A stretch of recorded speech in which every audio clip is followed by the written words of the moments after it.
te queremos invitar a vivir el Poveda de una mejor manera. LP Podcast.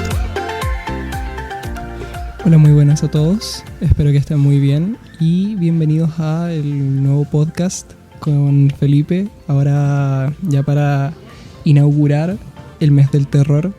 ¿De qué vamos a hablar este mes, Felipe? Hola, muy buenas, ¿cómo están? Vamos a hablar principalmente, nos vamos a enfocar más que en un género en sí, o sea, terror obviamente, más que en un estilo particular como lo hicimos el año pasado.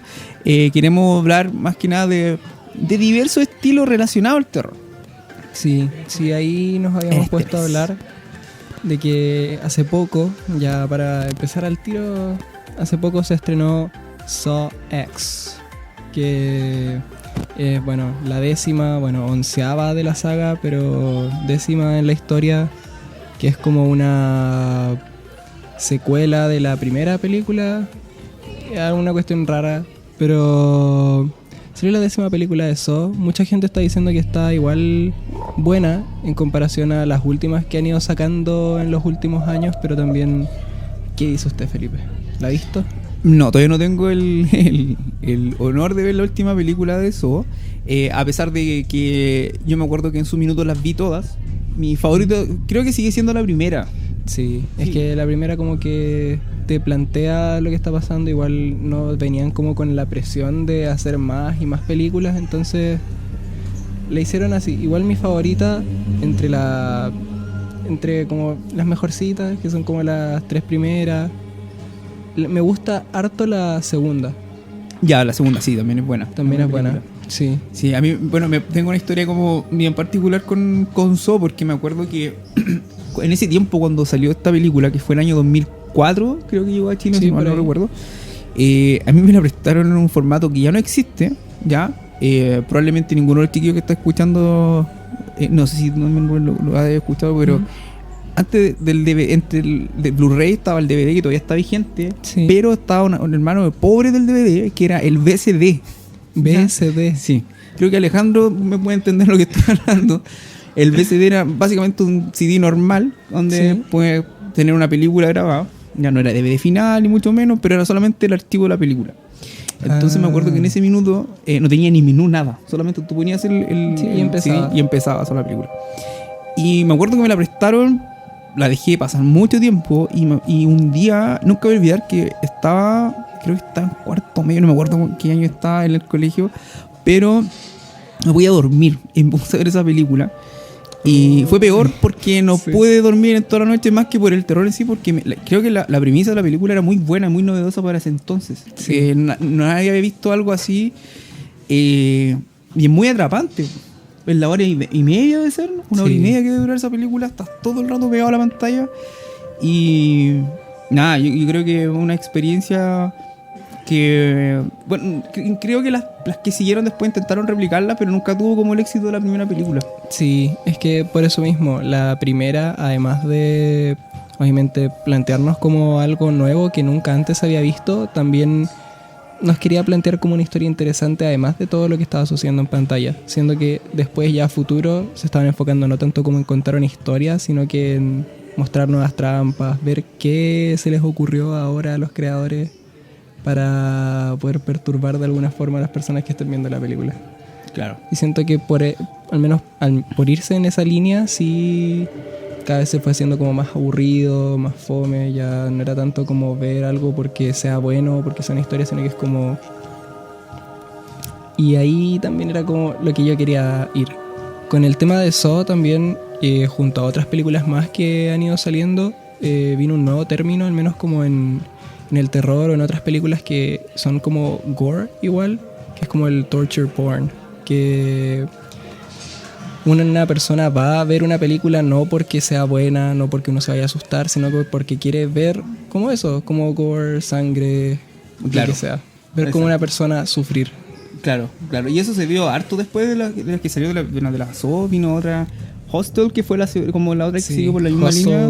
También. Claro, que se fueron por el lado también de ver estas como tortura y sangre y un montón de cosas que en vez de contar como una historia es como eso, ver una persona así sufriendo. Nada más que eso. Claro, No, yo tengo esa historia con lo que es con Saw y claramente igual quiero ver esta última película que salió. Sí. Me llama la atención mucho también el libro que ha tenido bastante buenas críticas. A pesar, claro, como bien dijiste tú, las secuelas que tuvieron, que salieron después de la primera, ninguna estuvo a la altura, la verdad.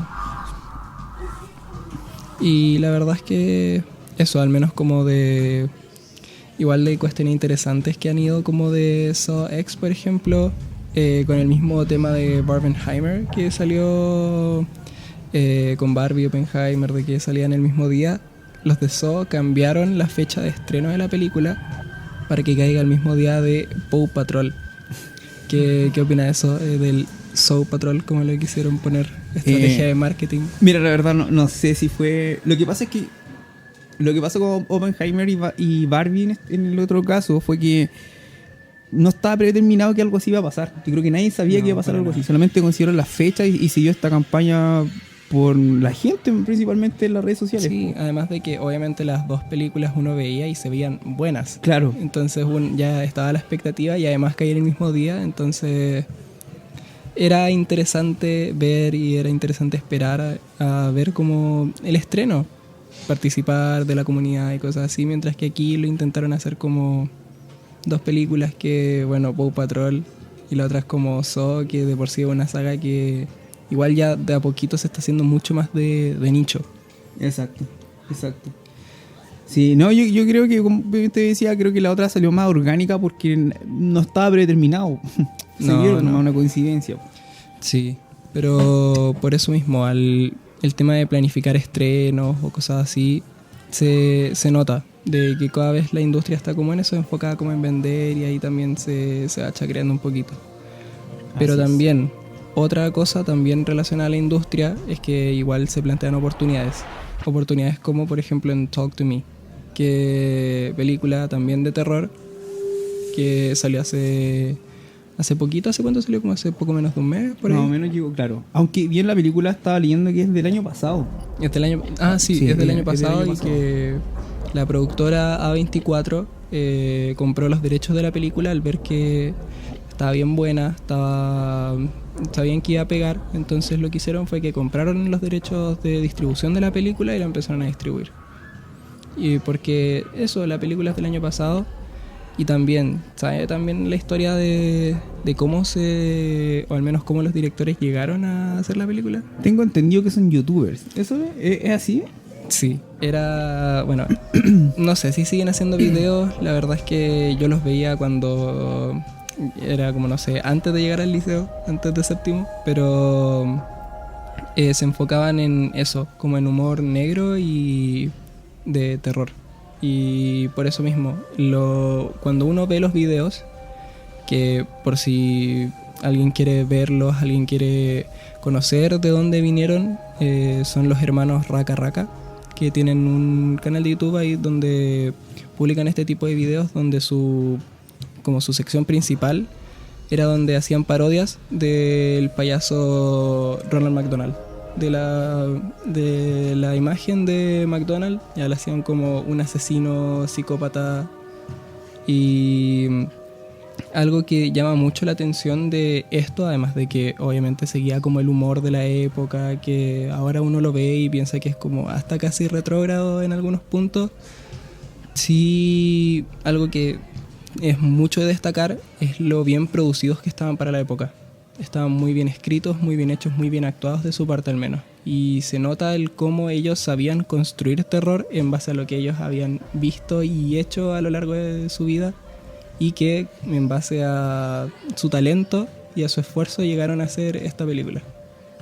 Y está bien porque ya vi la película y está bastante buena. ¿Te gustó? Sí, para hacer su primera película, su debut en el cine, está decente. Sí, la verdad, mira, yo la vi, creo que esto fue hace 2 fines de semana atrás. Sí. Me gustó harto. Creo que es bien fresca la idea que tienen de todo este tipo de terror paranormal, digámoslo de alguna forma, Sí. así como definirlo. Es bien distinta a cualquier otra cosa también, que es bien agradable de ver la película, en verdad. Sí, es que ahí también se nota como la inspiración que tienen en base al ambiente de todos sus años en YouTube, donde uno ve videos de YouTube de antes, como de esa época, y son ideas de ese estilo, así como en este caso como una mano a la cual le puedes pedir deseos. Ahí dieron vuelta la idea como que te puedes contactar con gente, y ahí se nota que muchas ideas donde estaban en la cultura del YouTube de antaño ahora la están ocupando para hacer películas de terror, dándole un giro de tuerca a esa misma idea que se tenía antes. Y es muy muy interesante, es muy bacán lo que están haciendo. Mira, yo no sé si son de los mismos directores, pero a mí este año en un minuto debo admitir que me obsesioné con el tema de los backrooms. Ah, de los backrooms. Sí, mira, Sí. tengo entendido que A24, la productora, estaba hablando con estos chiquillos que son youtubers y tienen idea de llevar a la pantalla una de estas historias, que hay miles de videos Sí, de eso en sí. YouTube. Y La verdad, los backrooms sí es algo que le quería hablar después, y me sorprende que me lo haya dicho, porque sí es algo que me hubiera gustado compartir, porque sí, al menos los backrooms parten como una idea muy parecida a lo que en su momento en internet fueron los creepypastas, sí, o como historias creadas por fanáticos de cierto tipo de... Esto nace mucho de la literatura, del cine de terror, bastante de Lovecraft, donde crean historias de como prácticamente leyendas y las comparten en internet como si fueran reales. Y la verdad en su momento pegó mucho, mucho, mucho, mucho. Yo de chico viví el auge, lamentablemente, eso. No podía dormir en las noches pensando en los creepypastas. Y ver que cada vez está ampliándose más y que haya llegado al punto en el que llegaron los backrooms para poder perfeccionar esa idea es de verdad genial. Por ejemplo, también hay distintas comunidades respecto a esto. Por ejemplo, no sé si alguna vez has escuchado de SCP, que también es como una comunidad de gente que se dedica a escribir historias, y no tanto eso, sino que se han llegado a crear videojuegos por la misma comunidad respecto a los personajes que ellos crean, que son de terror mayormente. Son como, en un caso, un monstruo que si lo miras o miras una foto de él te va a perseguir hasta matarte, y cosas de ese estilo, que son historias como muy muy bien escritas, muy muy bien hechas, y que se comparten en una comunidad que al mismo tiempo consume eso y que crean historias, y así se forma como un nicho, como un nido de historias de terror, y que cada vez se va ampliando más y más y más. Y eso es lo que está pasando ahora con los backrooms, que no solamente se queda en lo escrito, como en las novelas, que hay muchas, sino que va también a la creación de contenido, creación de videojuegos, que se están haciendo muchos también. Y ahora, qué bueno que va a pasar al cine, porque da para mucho, tiene mucho, mucho potencial. oye, pero una idea, así como para los que no sepan lo que son los backrooms. ¿Cómo lo definirías tú? Son como lugares o como unos planos alternativos como de la realidad, en las que una persona por algún fallo puede llegar a caer, y que hay distintos niveles en los cuales una persona puede o no puede escapar de ellos. La idea es esa, escapar de ese plano en el que también hay monstruos los cuales están acechando. Sí, el otro, bueno, como te decía, a principio de año, recuerdo que esto tuvo que haber sido como en marzo, me acuerdo, que precisamente fue por un reportaje que leí sobre este tema, que iban a hacer como una película basada en los backrooms. Me puse a ver video. No recuerdo en este momento el nombre de los chiquillos que están, o del chico que empezó a crear estos videos, estas historias, que son varias, deben ser como unas 8 o 10. Y es súper atrapante como es la historia, digamos, entre comillas, porque lo que te va mostrando como es el lugar. Sí. O sea, si tú te ponías a pensar, estás en un lugar que en un plano alternativo, como dices tú, que puedes caer ahí por un error. O sea, puedes caminando Sí. en un pasillo y caes en un Y backroom. quedas ahí. Y prácticamente no tenés cómo salir de ahí.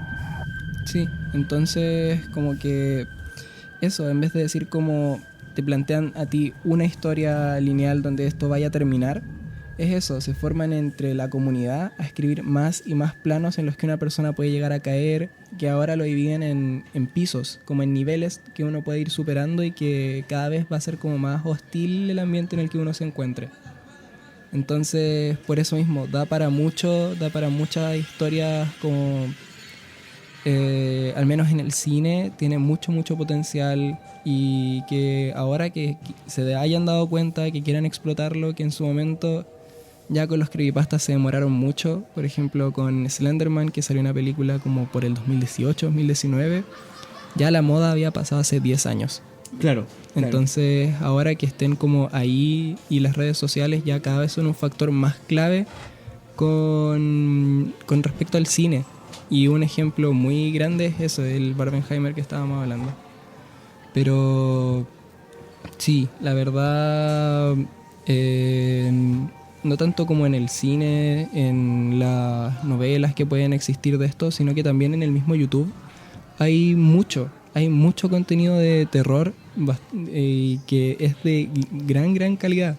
Por ejemplo, está el terror analógico, que ahí hay millones y millones de historias que son buenísimas, están muy bien hechas, muy bien escritas, y que si bien son bastante independientes, son muy indie la mayoría de ellas, están muy buenas. Por ejemplo, un saludo para Julián Yáñez. Julián Yáñez tiene un amigo así como de entre ellos que hizo una de estas historias de terror analógico y que ya cuenta con millones de seguidores, que son los Walton Files,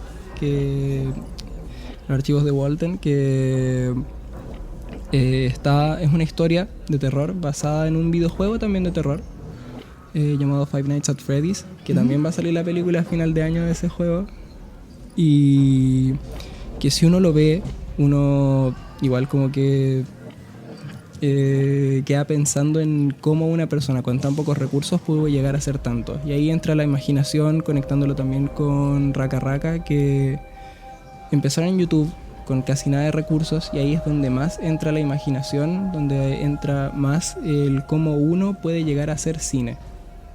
Claro, y también, bueno, como dices tú, la imaginación es súper importante, y con el recurso, el único recurso que tienes, ¿cuál es? La cámara.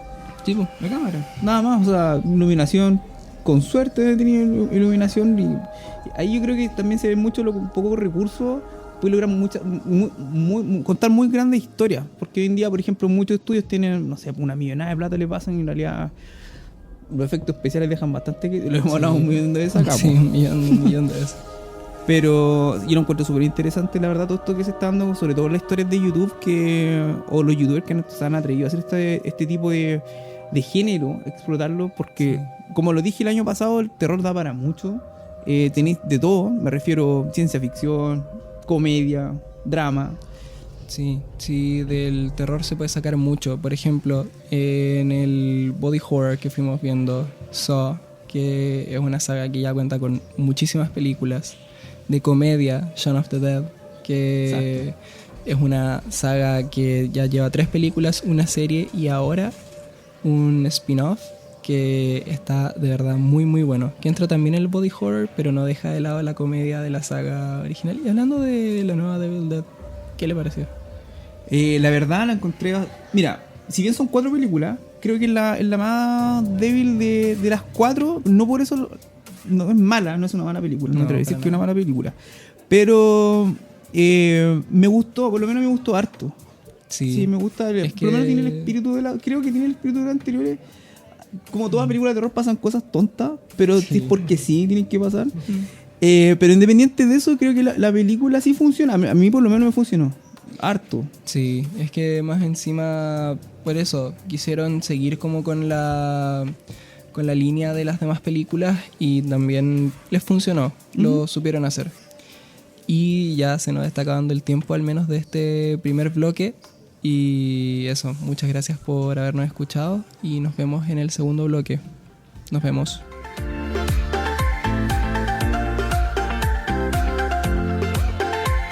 Te queremos invitar a vivir el Poveda de una mejor manera. LP Podcast.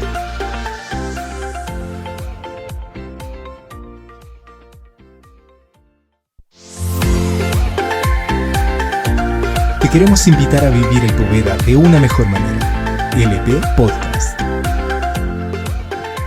Hola, muy buenas. Bienvenidos a este segundo bloque del podcast de terror con Felipe, ya parte 2.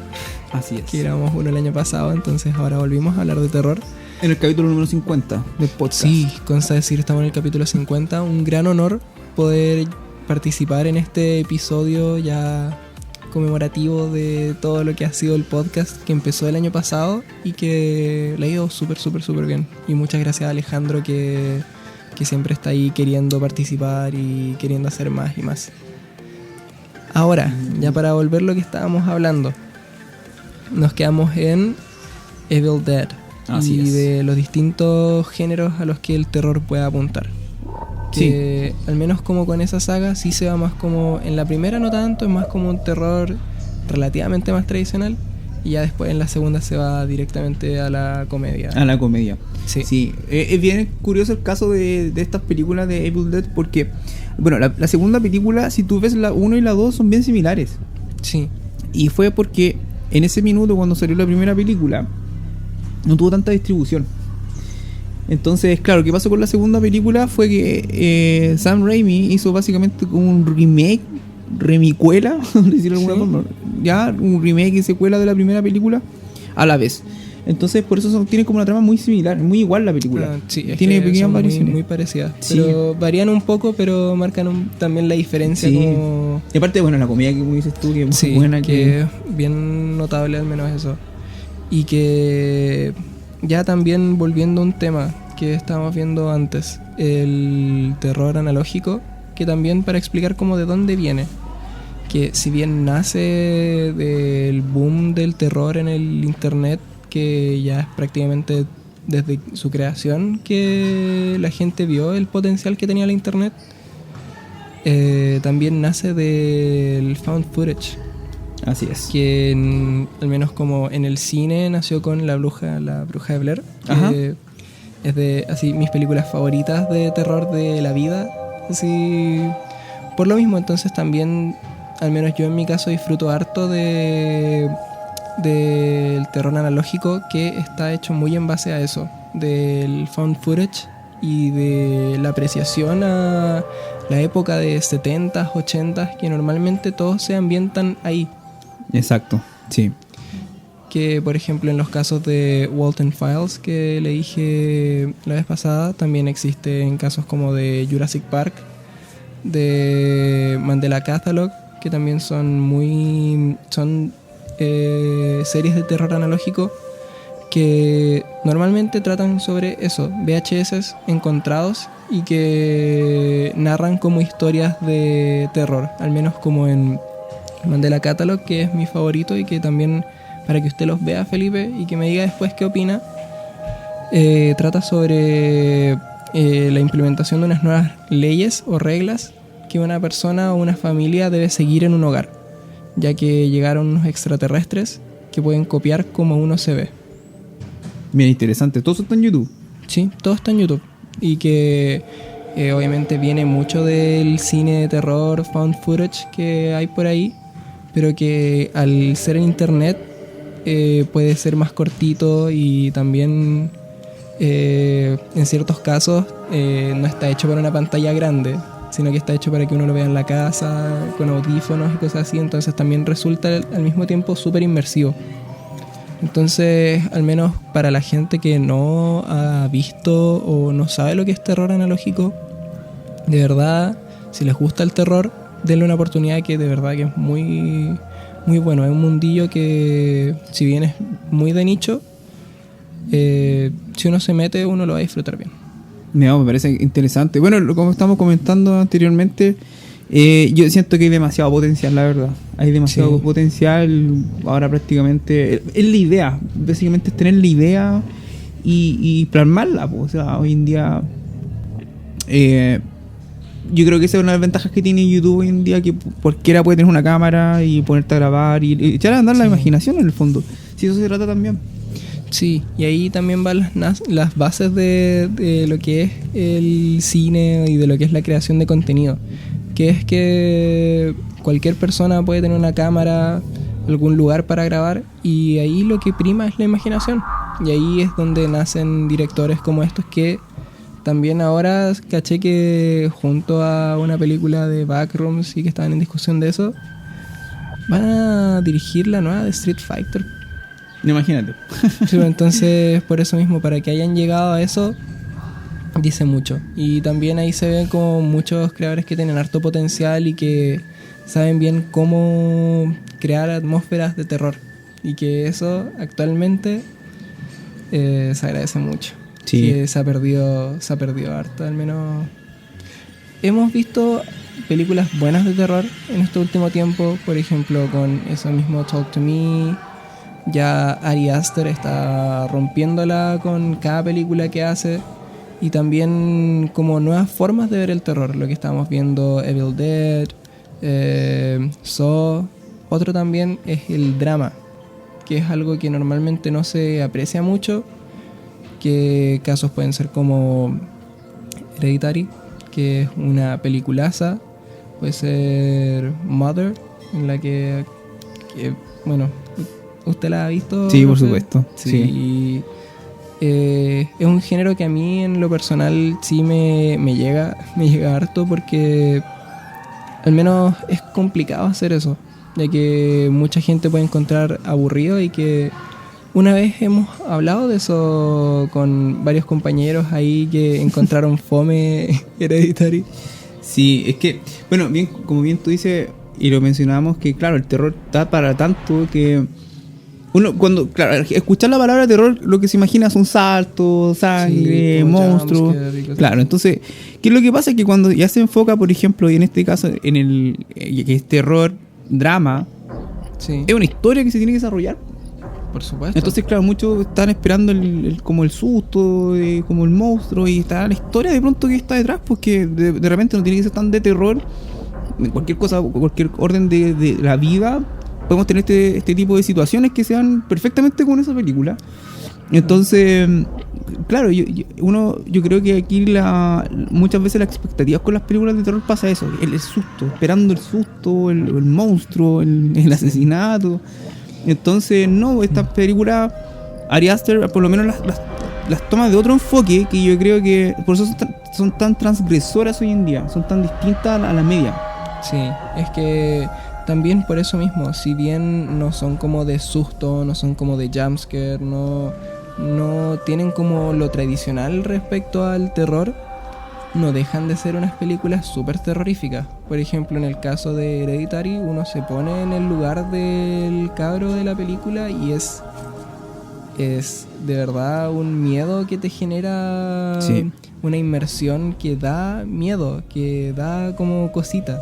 Y eso de verdad que en el terror no es fácil para nada de hacer. O en el mismo caso de Mother, la frustración que a uno le causa, como por ejemplo la escena donde están ahí todos juntos abrazándole. Uy, Sí, son cosas que... es que perturban. Esa es la palabra, que te perturban. Eso, Y perturban. creo que hoy en día el cine está muy por sobre todo el terror, toma mucho esa ruta de perturbar al espectador. Sí. Pero también tienes que saber cómo hacerlo, porque no es como cualquiera puede ponerte una escena que te haga sentir incómodo. Sí, es que al menos como en el caso de Smile, que también salió el año pasado, que salió más o menos como al mismo tiempo de otra película de terror, que era Barbarian, que las dos estaban bien buenas, sí, pero Smile sí sentí que intentó incomodar, intentó perturbar, pero al mismo tiempo manteniendo el tema de los sustos, manteniendo el tema de como así como al borde de la silla con puro screamer que esté pasando ahí todo el rato. Claro. Y ahí siento que no la hicieron como tan bien. No, le faltó más... Sí, le faltó un poco más como... de pulirla quizá un poco más esa película. Sí, porque daba para harto, Sí. tenía buen diseño de monstruos en este caso. En el tema de Barbarian, por ejemplo, estaba igual súper bien escrita. Entonces, por eso, siento que hay un buen rumbo. Saben más o menos como qué hacer. El tema es cómo lo hacen. ¿Cómo hacerlo? Exacto. Sí. Y yo creo que con eso vamos a ir finalizando este podcast, donde le vemos como harto potencial al terror de ya futuro, que eso se ve bien bueno el futuro del terror en el cine al menos. Sí. Esa es la idea. Ojalá salgan ideas nuevas, refrescantes, que eso hace falta mucho en el cine hoy en día. Sí. Y que el terror sea un buen portal para eso. Así es. Bueno, muchas gracias Felipe por acompañar. Muchas gracias una vez más por esta nueva invitarme. oportunidad, el episodio 50 del podcast. Ya, de verdad que escucharlo es es lindo. Ahí, ¿qué opina usted, Alejandro? Estoy súper contento. Sí, me imagino. Y eso ya, no quitándoles más tiempo, muchas gracias por haberlo escuchado, muchas gracias Felipe Muchas por gracias. haber venido. Muchas Y nos gracias. vemos en una nueva ocasión de LP Podcast. Te queremos invitar a vivir el Poveda de una mejor manera. LP Podcast.